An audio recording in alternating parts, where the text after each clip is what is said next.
Good morning friends. हमारे session to the point Indian history में आज हम बात करेंगे पल्लव वंश की। हम आपको बताएंगे पल्लव वंश जो कि एक दक्षिण भारत का प्रमुख राजवंश था। हम आपको बताएंगे कब हुई इसकी स्थापना, किसने की इसकी स्थापना। साथ ही हम आपको बताएंगे इसके स्थापत्य कला के बारे में, जिससे कि अक्सर एग्जाम में क्वेश्चन आते हैं। हम आपको बता दें पल्लव वंश के संस्थापक सिंह विष्णु थे, जो कि 575 ईस्वी के आसपास इसकी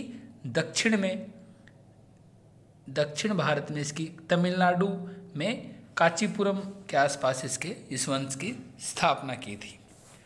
7 वाहनों के 2 अवशेषों पर यानी 7 वाहनों के बाद निर्मित होने वाले पल्लव वंश की स्थापना सिंह विष्णु ने की थी। यानी पल्लव वंश की स्थापना किसने की थी? सिंह विष्णु ने की थी। सातवाहन साम्राज्य के दक्षिणी पूर्वी भाग में शासन करने वाले पल्लवों की राजधानी कांचीपुरम थी। कांचीपुरम जो कि तमिलनाडु राज्य में है। अब बात करते हैं इसकी स्थापत्य कला की, जिससे कि अक्सर एग्जाम में क्वेश्चन आते हैं। पल्लवों की स्थापत्य कला में मंदिर निर्माण को प्रमुख स्थान दिया गया था। इस काल में चट्टानों को काटकर और नक्काशी के द्वारा गुफा और मंदिरों का निर्माण किया गया था। एग्जाम में अक्सर क्वेश्चन आता है कि रोककट गुफाएं यानी रोककट मंदिरें किसने बनवाए थे? तो आपका आंसर होगा पल्लवों ने बनवाए थे। रथ मंदिर भी पल्लवों ने बनवाए थे। रथ मंदिर का निर्माण पल्लवों की महत्वपूर्ण देन है। इसके अंतर्गत महाबलीपुरम में 5 रथ मंदिरों का निर्माण किया गया था। ये रथ मंदिर शिव को समर्पित थे। इनका नामकरण 5 पांडवों के आधार पर किया गया था। रथ मंदिरों में सहदेव, धर्मराज और भीम रथ बहुमंजिले हैं। इनके शिखर पिरामिड के समान हैं। द्रौपदी रथ लकड़ी के स्तंभों के सहारे झोपड़ीनुमा पत्थर की अनुकृति है। उल्लेखनीय है कि द्रौपदी रथ बांस और छप्पर के आदि प्रारूप की भी एक अनुकृति प्रस्तुत करता है।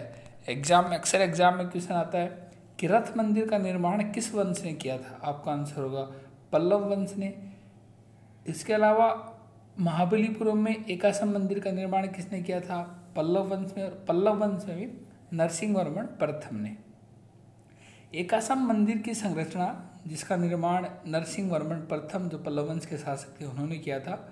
पल्लवकालीन स्थापत्य की प्रमुख विशेषता है महाबलीपुरम का गणेश रथ एकासम मंदिरों में महत्वपूर्ण स्थान रखता है।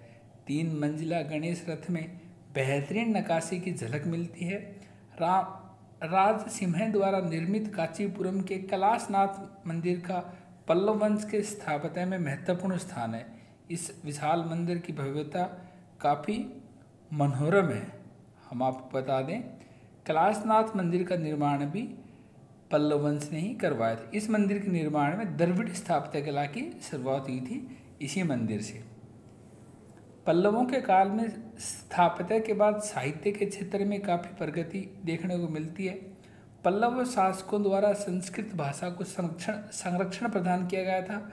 संस्कृत भाषा के प्रसिद्ध कवि कीर्तार्जुनीयम के रचयिता भारवी सिंह विष्णु के दरबार में रहते थे। सिंह विष्णु कौन थे? जिन्होंने पल्लव वंश की स्थापना की थी। इसके अतिरिक्त पल्लवाकालीन रचनाकारों में दंडीन प्रमुख थे। इन्होंने 10 मुक्त चरित और काव्य दर्श जैसे पुस्तकों की रचना की। पल्लव वंश के शासक महेंद्रवर्मन स्वयं साहित्य के महान हस्तियों में से एक थे। यानी इनके शासक थे महेंद्रवर्मन, जो कि खुद एक महान साहित्य के एक महान हस्तियों में से एक थे। इसके अलावा पल्लवों के शासनकाल को धार्मिक पूर्ण जीवन के काल के रूप में भी याद किया जाता है। इन्होंने दक्षिण भारत में आर्यीकरण को बढ़ावा देकर ब्राह्मण धर्म का प्रसार किया। इसके कारण ही कांची हिंदुओं के 7 पवित्र शहरों के रूप में भी गिना जाने लगा। यद्यपि पल्लव विष्णु व शिव के उपासक थे, किंतु इन्होंने अन्य पंथों के प्रति सहिष्णुता बनाए रखी। मूर्तिकला के संदर्भ में भी पल्लव काल अत्यधिक महत्वपूर्ण स्थान रखता था।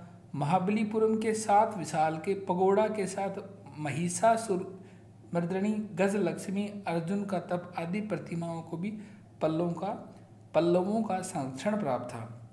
हमने आपको बताया आज पल्लव वंश के बारे में, जो कि दक्षिण भारत का एक महत्वपूर्ण राजवंश है। हमने आपको बताया किसने की पल्लव वंश की स्थापना। पल्लव वंश की स्थापना सिंह विष्णु ने की। इसकी राजधानी कांची थी, जो कि तमिलनाडु में कांचीपुरम में है। वहीं इन्होंने रथ मंदिर बनवाए, रोककट मंदिर बनवाए, महाबलीपुरम एक असम मंदिर की स्थापना की, और इन्होंने संस्कृत का भी संरक्षण किया। इस तरह से इनकी स्थापत्य कला एक अहम योगदान रखती है।